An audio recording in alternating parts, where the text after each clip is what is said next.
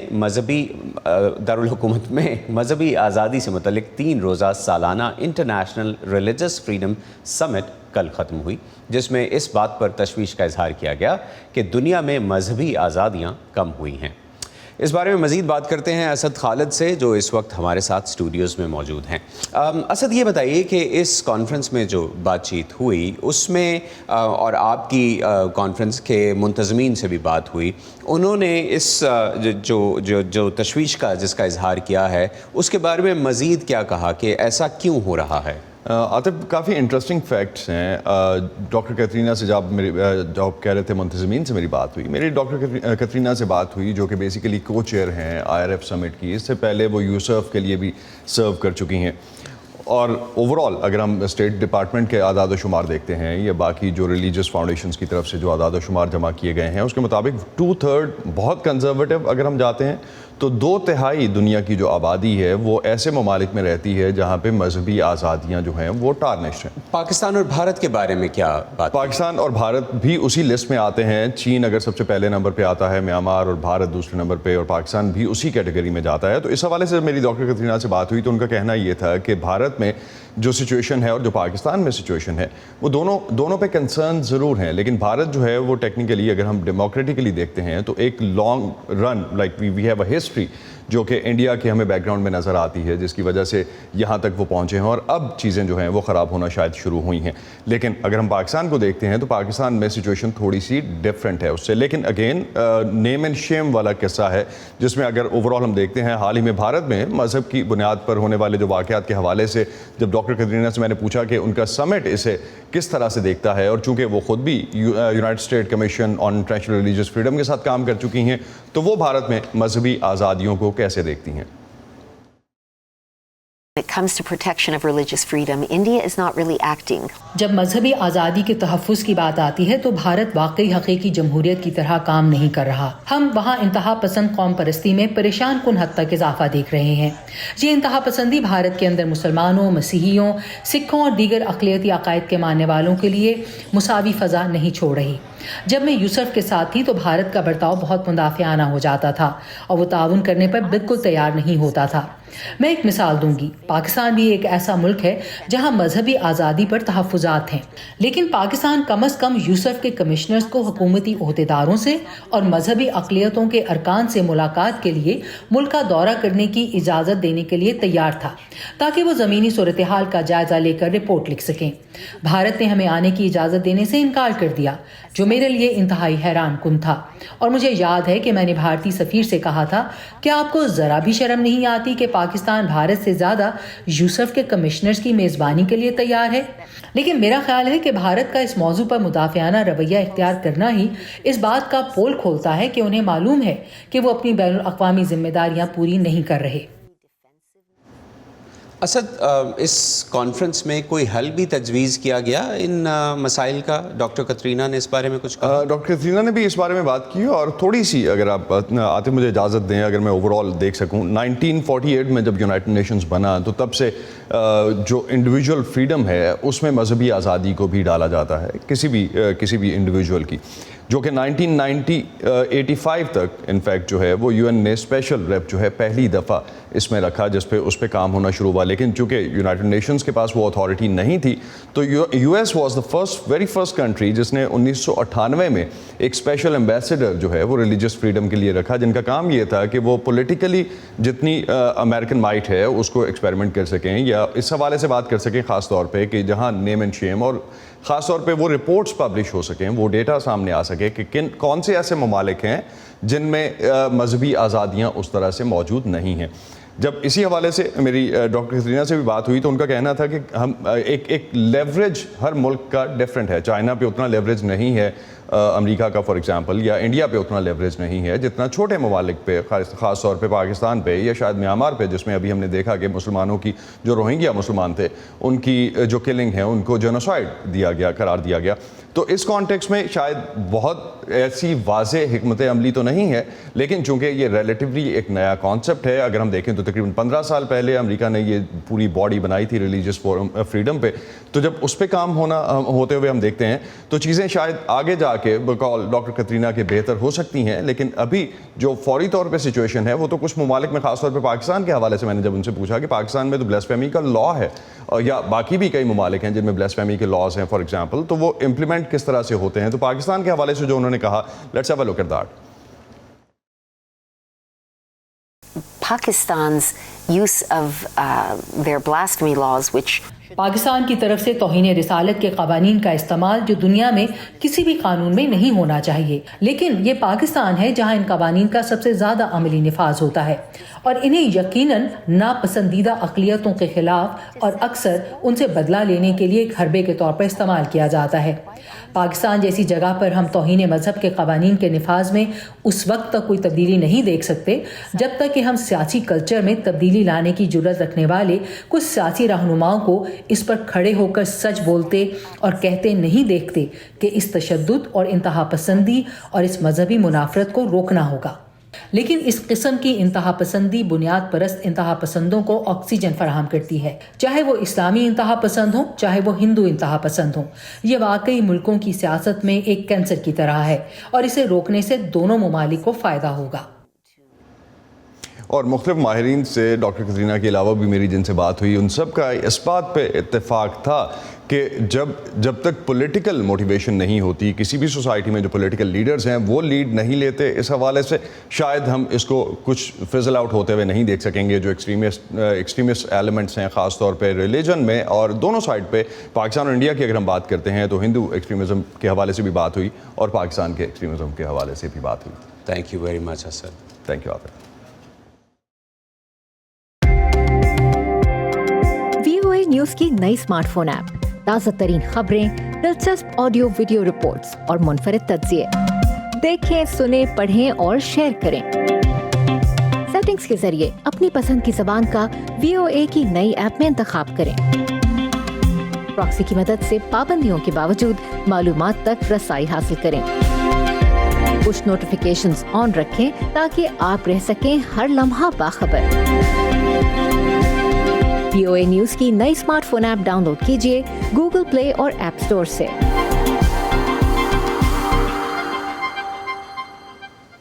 اور اب آتے ہیں کرپٹو کرنسی کی جانب. کرپٹو کرنسی کے اثاثے جن کی روایتی کرنسی کی طرح کوئی ٹھوس شکل نہیں ہوتی, اس کا وجود صرف ورچوئل دنیا میں ہی ہے اور اس کا لین دین بھی ورچولی یا انٹرنیٹ کے ذریعے ہی ہوتا ہے. بین الاقوامی اداروں کو یہ تشویش ہے کہ ان ایسٹس سے دہشت گردی اور جرائم کی فنڈنگ کی جا سکتی ہے. اس کے لیے ضروری ہے کہ رقم بھیجنے اور وصول کرنے والوں کی معلومات مالیاتی اداروں تک پہنچائی جائیں. لیکن FATF کی ایک رپورٹ کے مطابق اس سلسلے میں جتنی بھی مجاز اتھارٹیز ہیں انہوں نے 98 میں سے محض 29 ایسے قوانین منظور کیے ہیں جن کی FATF نے سفارشات کی ہیں.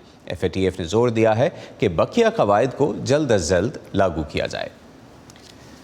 کرپٹو مائننگ ایک بہت بڑی انڈسٹری ہے اور یہ انڈسٹری کیسے امریکہ میں روزگار پیدا کر رہی ہے یہ جاننے کے لیے چلتے ہیں ریاست ٹیکساس کے ایک دیہی قصبے میں جو شمالی امریکہ میں بٹ کوائن پیدا کرنے کا سب سے بڑا مرکز ہے.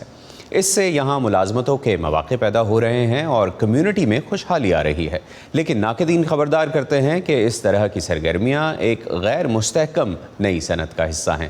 تفصیلات دیکھیے اس رپورٹ میں.